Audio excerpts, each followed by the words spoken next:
Magic wand नहीं है कि आज हमने उसे घुमाया, अपने हैबिट्स में थोड़े बहुत चेंजेस हम लेकर आए और सब कुछ चेंज हो गया, हम प्रोडक्टिव हो गए। ओवरनाइट चेंजेस नहीं आते। नमस्कार दोस्तों, मेरा नाम ममता शर्मा है और मैं अपने चैनल मोटिवेशनल ममता के थ्रू आप सभी को मोटिवेट करने की कोशिश करती रहती हूँ। और मुझे ऐसा लगता है जिस तरीके से लोग मुझे अपने मैसेजेस देते रहते हैं, जिस तरीके से लोग मुझे व्हाट्सएप करते रहते हैं, मुझे ऐसा लगता है कि काफी कुछ एफर्ट्स मेरे सक्सेसफुल भी हो रहे हैं। तो जरूर मुझे कमेंट करके बताइए कि आपको मेरा चैनल कैसा लगता है और आप क्या जिस तरीके की वीडियोस मैं बना रही हूँ उससे आपको लगता है कि कुछ चेंजेस आ रहे हैं।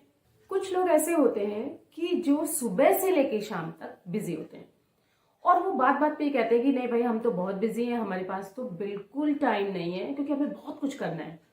अच्छी बात है, काम करना भी चाहिए, लेकिन उस काम करते रहने के लिए, यानी जो ये वर्कोहॉलिक लोग हैं, वो जो काम बराबर करते जा रहे हैं, क्या वो ये देख भी रहे हैं कि उस काम का लगातार वर्क करने की वजह से जो वो थक तो रहे हैं, लेकिन उसके बदले में उनको कोई रिजल्ट मिल रहा है क्या? क्योंकि इस तरीके की प्रोडक्टिविटी टॉक्सिक प्रोडक्टिविटी है। Technique number 1, Pomodoro technique.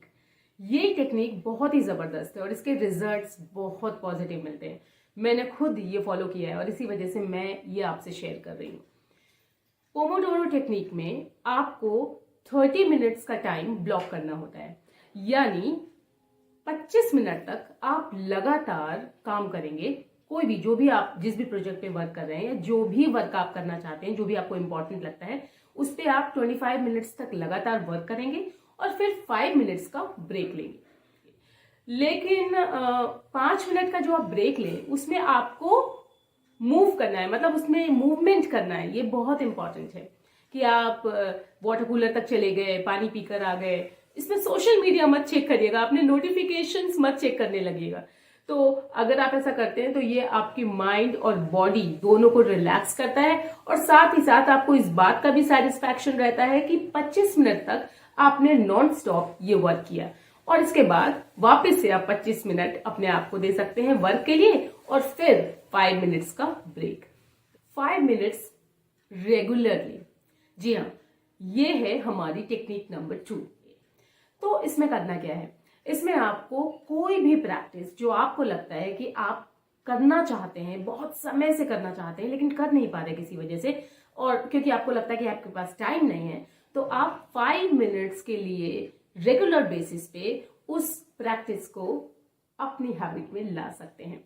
जैसे बहुत सारे लोग कहते हैं कि हमें कम्युनिकेशन स्किल्स अच्छी करनी है, हमें तो देखो ना, हम एक्सरसाइज नहीं कर पा रहे हैं, मेरी स्किन लूज हो रही है, बहुत सारी चीजें सीखनी है लेकिन मैं कर नहीं पा रहा हूँ क्योंकि मेरे पास टाइम नहीं है। तो ये सारे जो डिफरेंट एक्सक्यूजेस हम अपने आप को देते हैं ना, उससे ओवरकम करने के लिए, उससे बचने के लिए ये 5 मिनट्स, जब भी हमारे मन में ये सब बातें आए ना, तो वो एक्सक्यूजेस देने की बजाय हम अपने आप को ये बताएं कि सिर्फ 5 मिनट्स रेगुलरली, यानी 5 मिनट की एक्सरसाइज, 5 मिनट की कम्युनिकेशन प्रैक्टिस, 5 मिनट, सिर्फ 5 मिनट।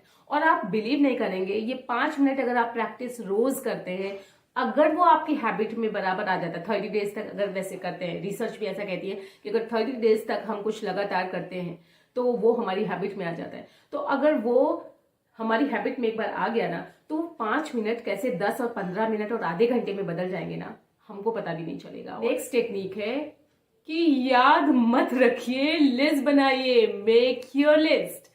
पता है, हम कोई सुपर ह्यूमन नहीं है, हालांकि मुझे पता है, आपको पता है, लेकिन फिर भी हमको लगता है कि हम सुपर ह्यूमन है और हमको सब कुछ याद रहेगा।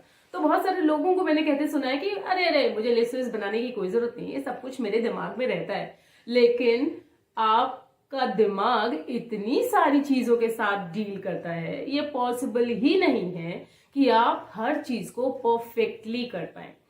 तो हमें प्रोडक्टिव होने के लिए ये ध्यान रखना पड़ेगा कि अगर हम लिस्ट बना लेंगे तो हमें कोई भी चीज याद रखने की जरूरत नहीं पड़ेगी, और जब हमारे पास लिस्ट होगी तो उसमें गलतियां भी नहीं होंगी। और हमारी पर्सनल और प्रोफेशनल लाइफ में जो प्रॉब्लम्स होती रहती है ना, उनको भी हम बड़ी आसानी से हैंडल कर पाएंगे। तो लिस्ट बनाइए और ये कहना छोड़िए कि आपको सब याद रहता है, क्योंकि हम में से किसी का भी दिमाग कंप्यूटर से तेज नहीं, चाचा चौधरी से तेज नहीं चलता, क्योंकि वो कॉमिक्स जो हम बचपन में पढ़ा करते थे ना, वो बातें सच है कि हम में से कोई भी सुपर ह्यूमन नहीं है।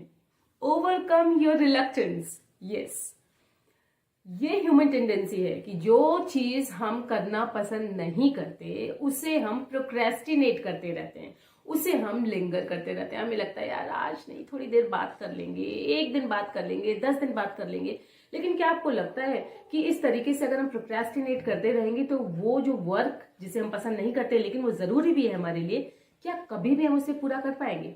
जी नहीं, क्योंकि प्रोक्रेस्टिनेशन एक ऐसी बीमारी है कि वो हमें प्रोडक्टिव होने ही नहीं देते। हमें टाइम ब्लॉक कर लेना है या फिर हमें एक रिमाइंडर लगा लेना है कि हमें ये इतने ही बजे ये काम करना है। हमें अपनी तरफ से पूरे एफर्ट्स करने हैं कि हमें वो काम उतने बजे ही करना है। और इसका जब आपके पास रिमाइंडर आएगा तो हाँ, आपके मन में ये बातें तो जरूर उठेंगी कि अरे छोड़ो, क्या फर्क पड़ता है। लेकिन उस समय अपने मन की बात ना सुनते हुए वो जो आपको रिमाइंड करा रहा है ना, वो आपको फॉलो करना है। और नेक्स्ट टेक्निक है मंक मोड। अब आपको पता है कि मंक्स कैसे रहते हैं, वो कैसे ज्यादा प्रोडक्टिव होते हैं, वो किस तरीके से काम करते हैं कि उनका फोकस हमसे कहीं ज्यादा होता है। तो उसके लिए हमें 3 आईज का ध्यान रखना है। 3 आईज, पहला आई है इंट्रोस्पेक्शन, यानी इनवर्ड वर्ल्ड में जाना, मतलब अंदर की दुनिया में जाना। कहने का मतलब ये है कि इंट्रोस्पेक्ट करना, चीजों को सोचना, समझना और थोड़ा मेडिटेट करना, जिससे कि हमको ये पता चले कि हम सही ट्रैक पे हैं या नहीं। दूसरा है आइसोलेशन। हम हमेशा भीड़ में अगर घिरे रहेंगे तो हम कभी भी प्रोडक्टिव नहीं हो पाएंगे। तो अपने आप को ज्यादा प्रोडक्टिव बनाने के लिए, ज्यादा फोकस बनाने के लिए हमें कुछ देर आइसोलेशन में रहना ही चाहिए।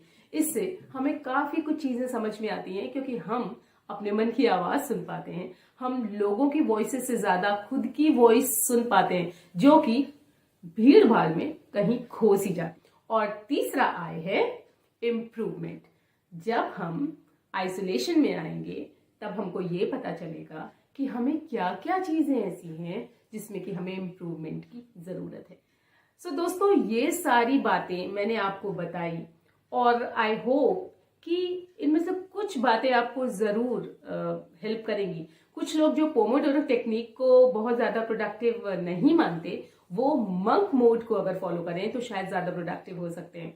आप मुझे अपने कमेंट्स जरूर करिएगा और मुझे बताइएगा कि इनमें से कौन सी टेक्निक आपको सबसे ज्यादा अच्छी लगी और क्या ऐसी चीजें हैं जो आप फॉलो करते हैं। अगर आपकी वजह से, आपकी बातों से किसी की हेल्प हो सकती है तो आप पीछे क्यों हैं?